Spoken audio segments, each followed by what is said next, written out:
Hey guys, welcome back to my channel. I'm Christina. I'm an intuitive reader, and we're back for another intuitive reading. And this one is for Anton.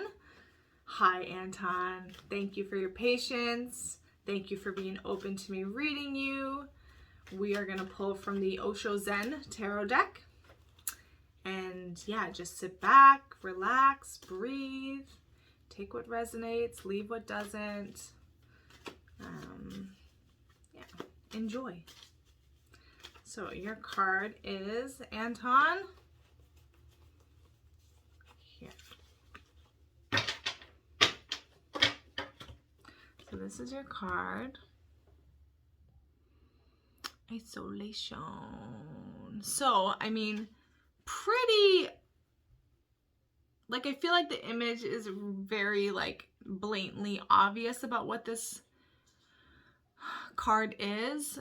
Isolation. It's like an alone point. It's like feeling alone, feeling cold, feeling shut off, feeling like detached, closed off, like very just like kind of,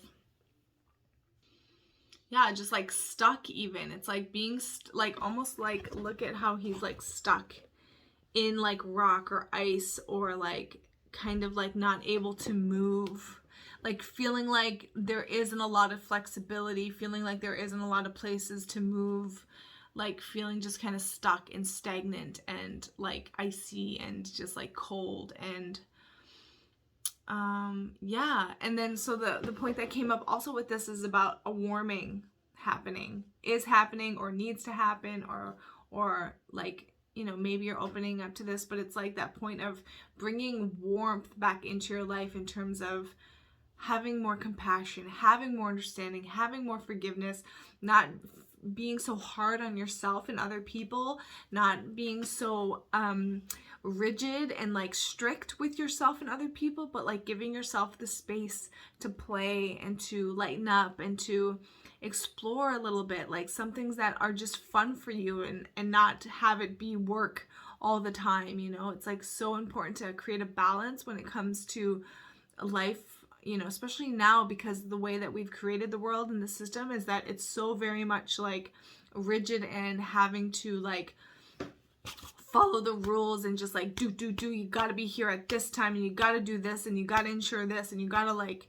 you know, like sustain this like system that we've created, when, you know, what's most important in terms of creating a new system and a new expression and opening ourselves up to what is really here and what really matters and what life on earth really can be, is like we have to be the ones to make that change first. So we have to start embodying that new system, which is, you know, the system that we want to create is like giving people space to explore passions and their interests and real expressions that are natural for them. So it's that point of like finding things in your life that you really enjoy doing, that are really fun for you, that you look forward to doing, that you get excited by.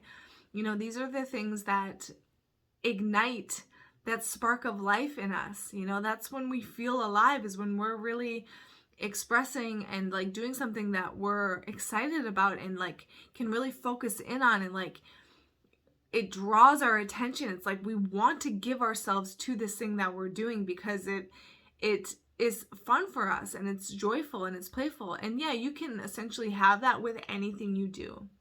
That is the point of who we really are in terms of our expression, is an unconditional love and joy.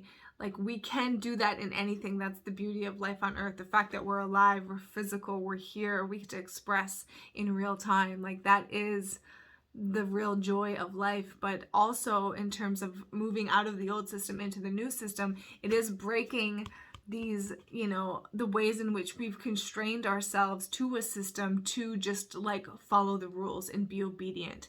We have to break through and start giving ourselves permission to play and to lighten up and to follow our curiosities and to experience life in its fullness, in its foods, in its, you know, places, and its people. Like really just allowing ourselves to like open up, melt our stone cold hearts that have been locked in isolation for so long, and start like opening up to people again, because, you know, we're social creatures.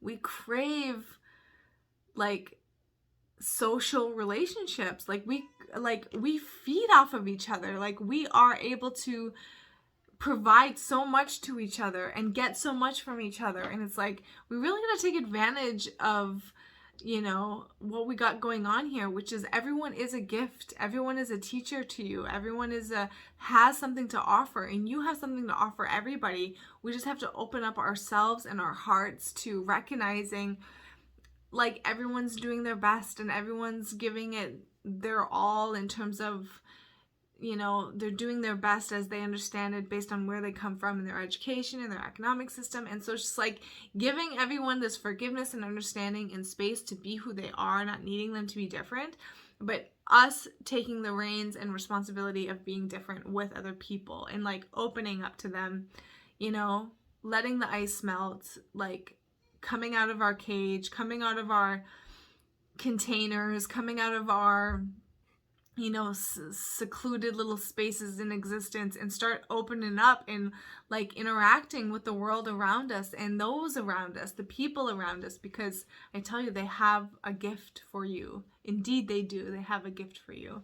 So this is just that point of like opening up and warming up to the world around you and the people around you and like what is actually here for you. And, you know, that point also of practicing living the way you would be living if you lived in an equal money system, or if you lived in a basic income system. Like, what would you be doing if we lived in a different world? If we lived in a world that you know we can live in as our utmost potential, who would you be in that world?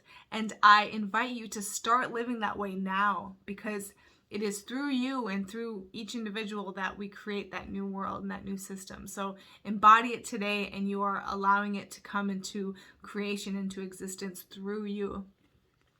So that's what I see for this card. Really cool point, Anton. Let's read the book definition and see what it says. Yeah, it's just that warming up point. It's just like letting the ice melt and, you know, stop drawing lines in the sands with people, and like just giving to others what we would like for ourselves, which is which is grace and space to like make mistakes and to learn and to try, and to like recognizing everyone's doing the best according to what they know and what they've been taught and how they've lived. And it's just like that point of like, man, if everyone can be more forgiving, more understanding, more loving and respectful and kind to each other, we will see such a different world so much quicker, you know? But right now we're kind of stuck in this like black and white, left and right, polarized like existence, which is like, it's all the same thing though. So it's to create conflict according to one way being more right than the other way is ridiculous, because it's all one thing and all roads lead to the same thing. And so it's just like, we can really do ourselves a service by giving ourselves and each other more forgiveness, more love, more patience, more understanding, and more interaction, more openness, more willingness to engage, get to know someone and hear someone's story and find how you are and can be so enriched by someone else and what they've lived. Okay, let's see what this is.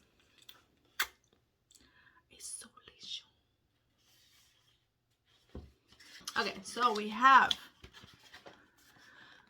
in our society, men in particular have been taught not to cry, to put a brave face on things when they get hurt and not show up and not show that they are in pain. But women can fall into this trap too, and all of us at some point, at one point or another, might feel that the only way to survive is to close off our feelings and emotions so we can't be hurt again.